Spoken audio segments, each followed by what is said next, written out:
Good afternoon, everybody. My name is Fabio Sdogati. I am a professor of international economics at Politecnico di Milano and at its management school, MI. I would like to draw your attention today to the problem of Greece, so to speak, to the problem of credit default, sovereign debt default. What is the problem?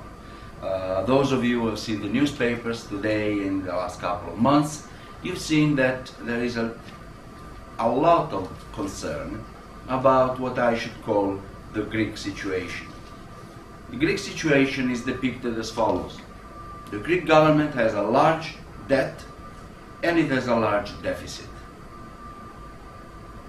The debt is the stock of all accumulated deficits in the past. The deficit is the excess of expenditures over incomes over a given period. Now, what seems to be the problem? The problem seems to be that Greece, having both a high debt and a high deficit, we are told, its government could default. That is, it could refuse to pay bondholders, that is, the holders of those bonds that the Greek governments in the past, more or less recent, have issued. I take exception to that. I would like to make 3 points, though rather quickly.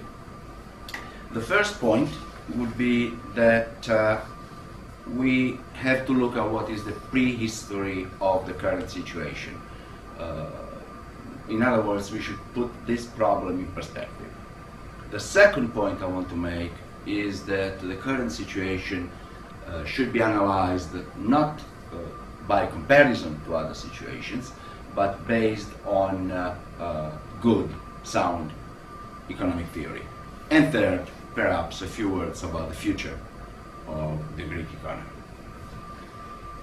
The first point, what is the prehistory of this situation? Well, the prehistory of this situation you could find easily about by looking at Wikipedia, for instance, where you find that, and I'm reading exactly and directly from that,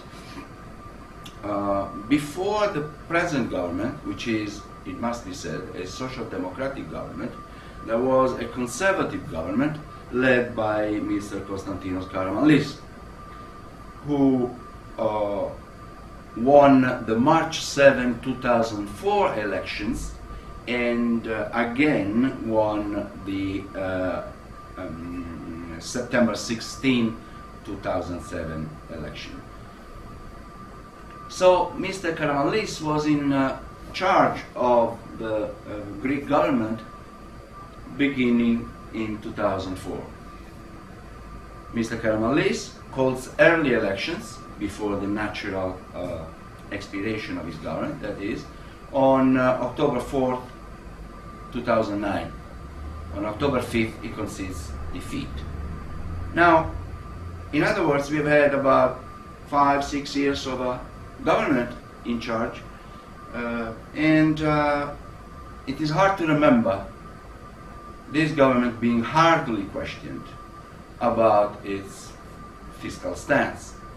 Now, as it turns out, on the 5th of October 2009, Mr. Karamanlis concedes defeat in the elections, and anybody can check this out. Reuters, on October 22nd, that is 17 days after Mr. Karamanlis loses out in these elections, Reuters reports that Fitch, the rating agency, has cut its evaluation of Greek debt.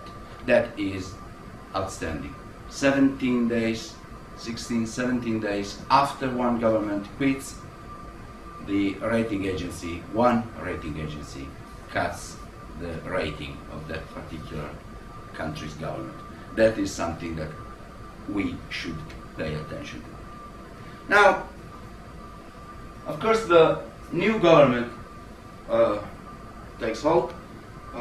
Situation deteriorates very quickly. What we do have is a history of the following kind. October 22nd, 2009, Fitch cuts the rating. On December 8th, Fitch cuts the rate again. On December 15th, Standard & Poor's cuts the rating. And we have here the usual effect when one rating agency cuts the rating, then the other ones sooner or later follow, and follow rather quickly. So the problem is, therefore, is there a Greek problem? And this is the point number 2 now. Well, of course there is a Greek problem. There is a Greek problem because the both deficit and stock of deficit, the debt for the Greek government are very high. The problem is that the current analysis tries and study the problem by comparison. For instance, I have in front of me here a cutting from today's newspaper, an English-speaking newspaper, and what we read is that basically what's happening is today to Greece is what was happening in 1992 to Great Britain or Spain or Italy for that matter. Now, what was happening back then? What was happening back then is that, let's talk about Italy, which is more elegant. Both debt and deficit were very high, and therefore, investors began losing faith on the probability of seeing their money back. Now, what happened? Well, what happened is very well known.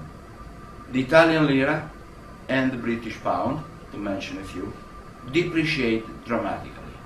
That's exactly what happens when international investors lose their faith in the probability of seeing their investment being reimbursed. Now, is that the situation for Greece? The answer is absolutely not. I'm not saying that the Greek situation is not a problem. What I'm saying is that the analysis should be based on sound economic theory. Back then, we had a system of exchange rates such that the lira was exchanging against the Deutschmark and the pound was exchanging against the Deutschmark, and when international investors were losing faith in either the pound or the lira, they would sell those bonds, cash in the lira or the pound, sell the lira or the pound, and buy Deutschmarks. Well, that's the point. That's the point. If the Greek government has a problem, we don't have a Greek drachma which is going to absorb the shock. There is no Greek drachma. There is no comparison between what's happening now and what was happening in 1992. Of course, we know that international investors will be reluctant to purchase Greek bonds, but they will purchase those bonds because they are in Europe. Some commentators, they talk about bailing Greece out.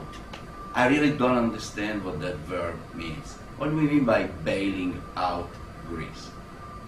We may only mean one particular situation, that we, whoever that is, will buy Greek bonds denominated in euro or in any other currency, but not in Greek drachmas.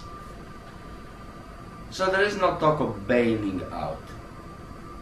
Bailing means, in a sense, making a favor, treating somebody favorably, even though that somebody doesn't deserve it. What will happen, of course, is that the Greek government will have to pay very high returns on its debt, and sooner or later investors will come back to that. Finally, third point, what is going to happen to the Greek economy? Now, that's a totally different story. The Greek economy is going to suffer a lot of unemployment because the Greek government has to withdraw its stimulus to the economy, whereas, as we know, the United States and China have indicated an entirely different policy to get out of this recession.